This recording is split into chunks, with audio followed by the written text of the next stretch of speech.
Hello, good morning everyone. আমি shiny from Netherlands. আজকে আপনাদের সবাইকে আমার গল্পে স্বাগত জানাই। কেমন আছেন আপনারা সবাই? আশা করি ভালোই আছেন। আমিও বেশ ভালোই আছি। আর আজকে আমরা যাচ্ছি রোভানিয়ামি থেকে সারিসেলকা। আপনাদেরকে ছোট্ট ছোট্ট করে আমার আজকের এই জার্নিটা শেয়ার করব। আর দেখতে তো বেশ ভালোই লাগছে। সারিসেলকা যে কি অসাধারণ সুন্দর জায়গা তার ভাষায় বলে প্রকাশ করার নয়। আর এত বড় একটা সুন্দর স্বপ্ন যে এইভাবে পূরণ হবে তাও কখনো ভাবিনি। আজকে আমরা এখানে থাকবো গ্লাস ইগলুতে। আর এটা ছিল আজকে আমাদের দুপুরের খাবার। চলুন তাহলে উইথাউট এনি ফার্দার আরডিউ আজকের এই নতুন ভিডিওটা শুরু করা যাক। বাসে উঠে বসে পড়েছি। আর যেতে এখান থেকে 3 থেকে 3.5 ঘন্টার মতো সময় লাগবে। বেশ অনেকটাই দূরের রাস্তা। আর দেখলাম এখন ঘড়িতে সময় 11:30 মতো। আমরা ওখানে পৌঁছাবো 3:30-তে। বাইরের রাস্তাটায় একদম বরফের চাদরে মোড়া রয়েছে। কি অপূর্ব অসাধারণ সুন্দর লাগছে, তাই না? এত সুন্দর বাস জার্নি আমার লাইফে আর এর আগে কখনো আমি করিনি। বাসটাও ছিল অত্যন্ত কমফোর্টেবল, কারণ এতক্ষণ মানুষ ট্রাভেল কি করে করতে পারবে না হলে। দেখুন, বাসের সিটগুলোতেও বেশ অনেকটা লেগ রাখার জন্যে জায়গা ছিল। আর জানলাগুলো ছিল একদম খোলা, যাতে মানুষ বাইরের সুন্দর প্রাকৃতিক দৃশ্যটা ভালোভাবে এনজয় করতে পারে। আর ওপরের দিকে লাইট ছিল, আর ছিল বাতাসের জন্যে ওই ফ্যান লাগানো। যদি গরম লাগে তখন জ্বালিয়ে নিতে পারেন। আর সব সময় তো হিটার চলছিলই। এখানে বাস, ট্রেন, ট্রাম যেখানেই আপনি ট্রাভেল করেন অবশ্যই হিটার পেয়ে যাবেন, কারণ বাইরে তো ভয়ানক ঠান্ডা। এরম ঠান্ডার মধ্যে যদি হিটার না চলে তাহলে সারভাইভ করা একেবারেই অসম্ভব। এই যে পায়ের কাছ থেকে সব সময় একটা গরম বাতাস আসতেই থাকে।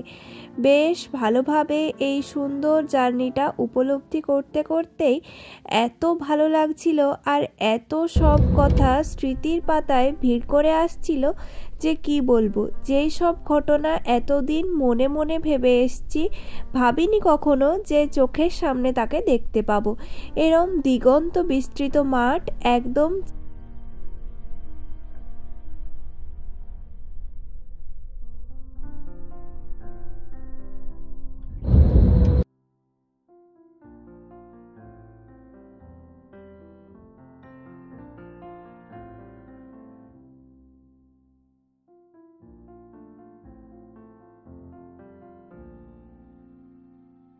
চোখের সামনে যতদূর দেখতে পাবো পুরোটাই বরফের সাদা চাদরে মোড়া রয়েছে। আর প্রচুর প্রচুর গাছ। এই জায়গাটাতে পুরোটাই জঙ্গল ছিল, আর যার জন্যে রাস্তাটা যেন একেবারেই ম্যাজিক্যাল লাগছিল। এতটাই অ্যামেজিং একটা ভিউ নিজের চোখে না দেখলে কখনোই বিশ্বাস করা যাবে না। আর এত সুন্দর দৃশ্য ক্যামেরা কখনোই জাস্টিফাই করতে পারবে না। নীল আকাশ, সাদা বরফ, সবুজ গাছ যেন একে অপরের পরিপূরক। আর মাঝে মাঝে দু একটা ভিলা, বাড়ি বা হোটেল, যেখানে মানুষজন এসে তার ছুটির কয়েকটা দিন আরাম করে এই প্রকৃতির কোলে কাটিয়ে যাবে। বেশ সুন্দর লাগছিল। আর এই বাস জার্নি সত্যি বলছি সারা জীবন মনে রাখবো। সারিসেলকা থেকে রোভানিয়ামি বা রোভানিয়ামি থেকে সারিসেলকা, যে কোনোভাবেই আপনারা এই রাস্তা ধরে যেতে পারেন। আর যেতে যেতে খিদেও পেয়ে গিয়েছিল। ঘড়িতে সময় হয়ে গিয়েছে 1টা থেকে 1:30 মতো। এখানে দেখলাম কিছু রাস্তার ওপরে মার্কেটও চোখে পড়ছে। যাক, ওই কলাটা খেয়ে নিই, তারপর বিস্কিট আছে খেয়ে নিয়ে তার সাথে লেজ খেতে খেতে এই সুন্দর দৃশ্য উপভোগ করতে করতে আমরা আমাদের গন্তব্যস্থলের দিকে এগিয়ে যাব।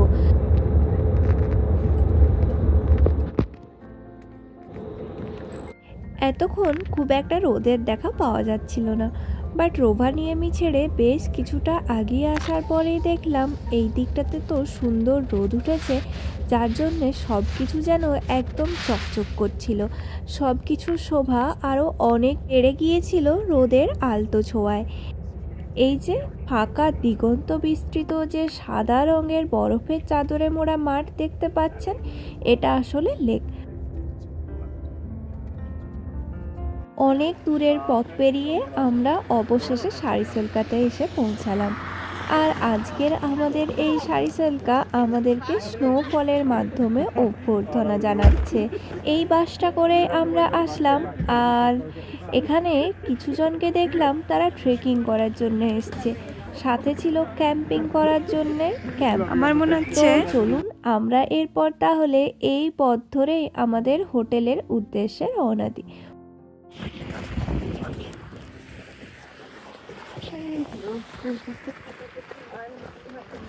আমরা এখন সারিসেলকাতে পৌঁছে গেছি, আর এরপর চেক ইন করবো। এদিকে লাগেজ টাগেজ সব নিয়ে যাচ্ছি। হালকা হালকা স্নোফল হচ্ছে। এখানকার টেম্পারেচার এখন আছে -2। অসাধারণ সুন্দর একটা আবহাওয়া, আর চারদিক একদম বরফে সাদা হয়ে আছে। সত্যি বলছি, মানে একদম heaven. Totally white and I am also white.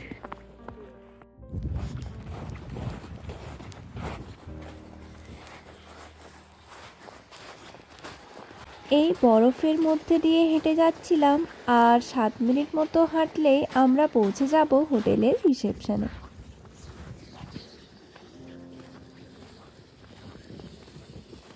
Bus stand থেকে নামার পর মাত্র 300 মিটার মতনই হাঁটতে হবে, কিন্তু এই স্নোয়ের মধ্যে দিয়ে এই ব্যাগগুলো নিয়ে যেতে বেশ অসুবিধাই হচ্ছিল। যদিও ট্যাক্সি এখানে পাওয়ার খুব একটা সম্ভাবনা নেই। চলুন টানাটানি করতে করতে রিসেপশনে এসে বসলাম। আমাদের কি এখনও দেয়নি, তবে রিসেপশনটা বেশ অসাধারণ সুন্দরভাবে ডেকোরেট করা রয়েছে। রিসেপশনের সব ফর্মালিটি কমপ্লিট করে নিয়েছি, আর আজকের আমাদের 2 দিনের বাসস্থানের ফ্রি তাও পেয়ে গিয়েছি। আর আমাদের কেবিন নাম্বার 42 ওইখান অবধি যেতে হবে। চলুন, ওই যে স্লেজ গাড়িটা এনারা রিসেপশন থেকে দিলেন। প্রথমবার আমি হাত দিলাম, এতক্ষণ পর্যন্ত আমি একদমই আনিনি।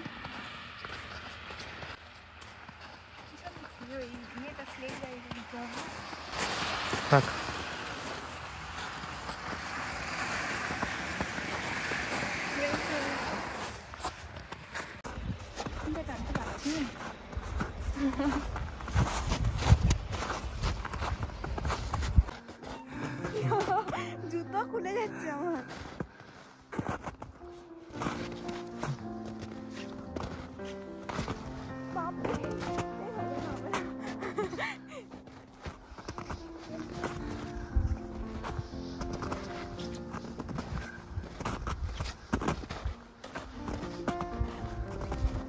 একবার দেখাও।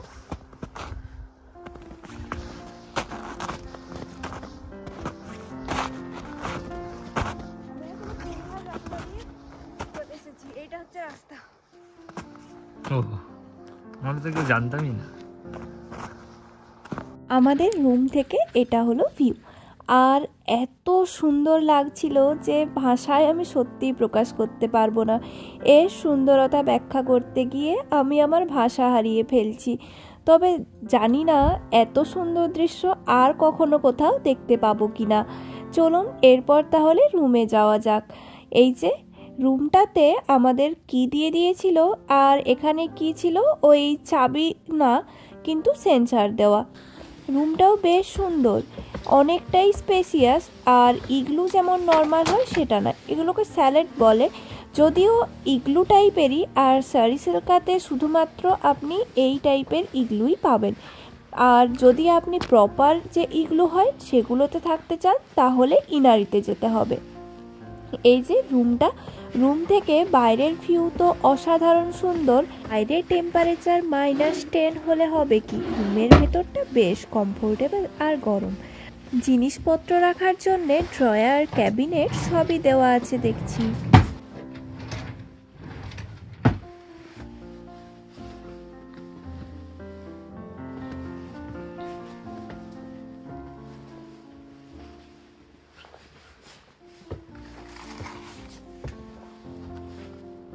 যে স্লেজটায় করে আমরা জিনিস নিয়ে এলাম ওটা ওইদিকেও ঠিক করে রাখছে।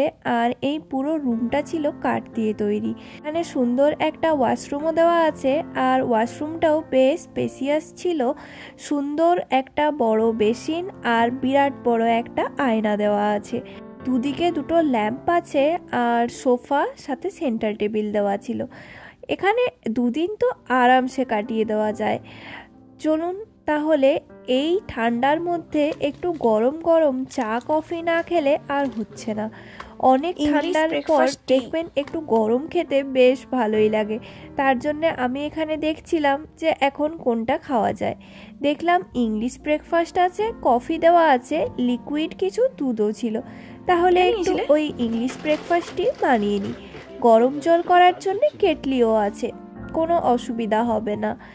আর দুপুরে তো লাঞ্চ সেভাবে কিছু করা হয়নি, তাই বাড়ি থেকেই এই সমস্ত রেডিমেড কিছু কোরিয়ান ফুড নিয়ে এসেছিলাম। এগুলো ওই চাউমিন, গরম জল দিলে খুব টেস্টি হয়ে যায় খেতে।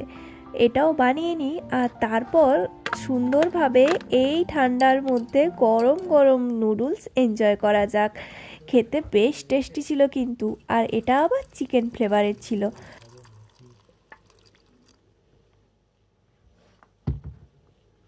চলুন এটা 5 মিনিট মতো ভিজিয়ে রাখলেই রেডি। আজকে তাহলে আমার ব্লগটা এখানেই শেষ করছি।